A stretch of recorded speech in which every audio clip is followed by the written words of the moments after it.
Hey guys, welcome to the channel. I'm on my way home from one of my friend's weddings. That was all week, and I'm here to just, share some insights. It's super smoky. We were south of Mount Hood, and I just drove through the south end of the Grasshopper Fire, and it was not good. I closed off Highway 35 so I couldn't go north to the Columbia Gorge. So now I'm driving north out of Maupin because I was able to go underneath it. Most of you probably don't know what I'm talking about, but you can look at it on a map. The whole Northwest is on fire. This is the worst fire year on record.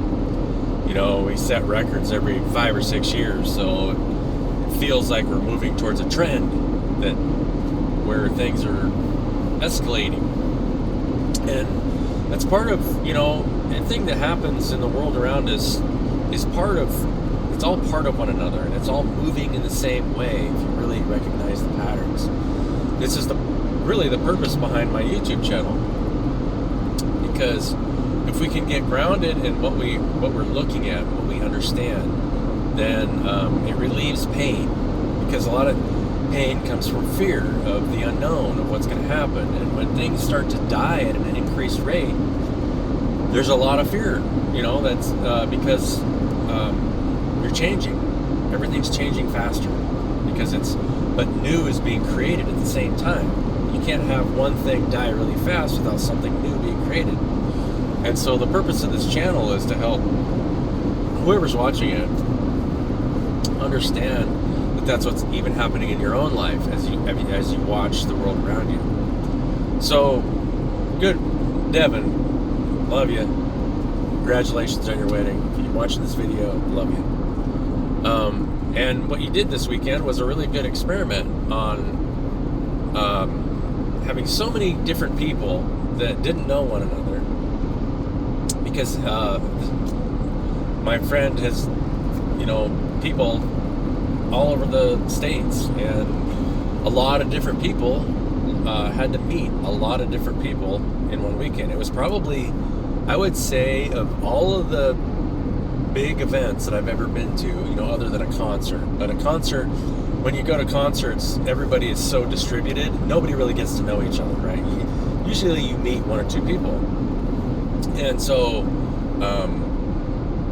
it felt like high school all over again, because you've got approximately 50 to 80 people who know each other in small groups because they spent time with each other. And then a lot of us who, like, I've known him for 5 years,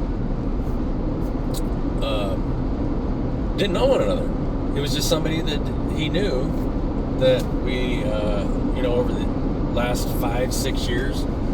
And so for me, it was a wonderful experience, because you get to talk to people from different parts of the country and why they moved there, and all the stupid stories, of what we went through when we were growing up. And so there's a lot of the way people interpret how they view one another and judge one another depending on where they're at, or how they feel about themselves. And so all of that stuff is coming out all the time. So the younger you are, the more it comes out, because we're growing. So you're getting triggered more and more until you get triggered less and less and less, and less things bother you, and you start to understand why the emotional states of the people around you are changing in certain ways. And when you're younger, it has a lot to do with attraction and unattractive qualities that you might judge as something that's unattractive or attractive. And this is why, from spiritual teachings, it's taught just not to pay attention to what someone looks like. Learn to look deeper, because our physical appearance really means nothing. And when you're in larger groups, you always see and feel how people are interacting with each other based on how they feel about themselves and how attractive they feel. Because things really do come down to sex a lot of the times. And if you don't feel good about yourself, a lot of times it's hard to present yourself in front of other people. And on the flip side, so that's one aspect. And then another aspect was the fact that most of us that were there early, and he had quite a few friends that showed up early, several days before the wedding, because we were there all week, that were there to help him, build this thing. And,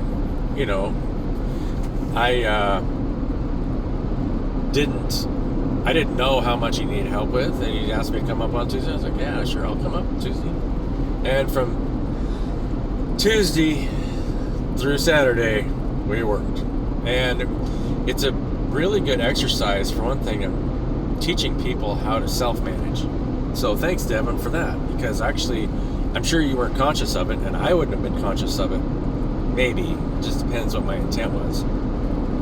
Of how people need to learn how to manage themselves, because when you're helping somebody and there's a lot of work to do, you really have to learn how to take breaks and manage yourself depending on your own health and well-being. I'm 51 years old. I've got a bad knee that I re-injured recently. It's just an old injury, and you don't want to try and kill yourself for somebody else's sake, but manage yourself. And when you're younger, it's a lot easier to do stuff. When you're stronger, younger, you can do a lot more. I hope you guys are enjoying this story, because I just experienced it. It was this week, so it's dear and near to me. But it's a true story that is similar to the way everybody else is and everybody else has. Yeah, for me personally, I can tell you, from looking at the macro level, I notice things about myself.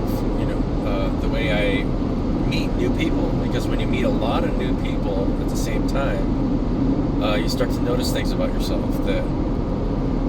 and the more you learn how to reflect and to see the mirror that the person is looking at you, the more self-aware you'll be and how you present yourself. My whole life I've had the problem, because I'm always listening first and trying to interpret and then explain what I'm seeing in the world around me. It makes me feel like a know-it-all, right? And people, like I had one guy say, looked at me and said, he just walked off, and it was just, I was like, yeah, I know. And then because I realized it's just the way that I am feeling the world around me, and I am interpreting it, and I'm not trying to show anybody up, because we're all doing that. We're all doing it on so many different levels. I can't remember, what was it that I was saying? It's something about drugs and food, that everything's a drug, because it changes your metabolic rate, technically speaking. Because I think somebody was talking about like bad drugs or something, everything's a drug. And there's nothing that's technically bad. And that was the point I was trying to make, but we never got that far. Yeah. It's just a structure in a field. That's all it is. You can ingest it, see what it does to you, and then it will challenge you. Some of those structures will challenge you to keep from getting addicted to that thing. Because it's heavy drugs, narcotics, those things will all suck you in, because if it creates a feeling that you don't feel like you can create for yourself, then it becomes addictive. And that's the hardest challenge to breaking addiction, because you're trying to create a state in the mind and body that doesn't need to be altered.